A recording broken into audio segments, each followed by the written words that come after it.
ऑफिसहून आले आणि मी लगेच स्वयंपाकाला लागते.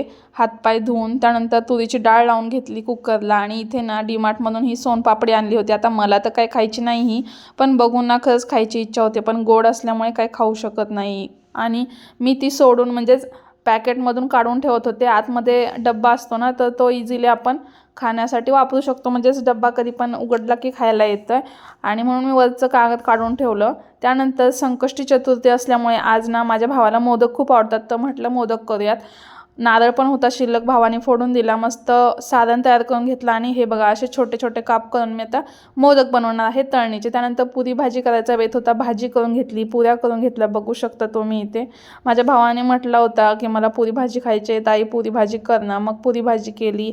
इथे मस्त असे मोदक तळून घेतलेत आणि नाचणीचे पापड पण तळायचे होते, पण सगळं काही आवरलं. भांडे वगैरे धुवून घेतले, जेवायला घ्यायचं होतं आणि माझा भाऊ म्हणला पापड पण तळून घे. मग मस्त नाचणीचे पापड पण तळले इथे छान असे.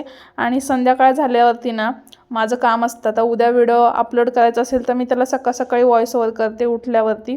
आणि रात्री ना त्याचं थोडंफार जे लिहायचं असतं ना स्क्रिप्टिंग, व्हॉइस ओव्हर करताना एवढं लक्षात राहत नाही, म्हणून मी लिहून ठेवत असते एका बुकमध्ये आणि सकाळी लगेचच व्हॉइस ओव्हर करायला सोपं जातं. आता 1 मिनिटाचा व्हिडिओ असेल तर मी काय त्याला लिहून ठेवत नाही ते स्क्रिप्टिंग वगैरे. जर 2 मिनिटाचा 3 मिनिटाचा व्हिडिओ असेल तर स्क्रिप्ट लिहून ठेवते, म्हणजे ना इझिली व्हॉइस ओव्हर करताना रीड करून व्हॉइस ओव्हर करायला सोपं जातं.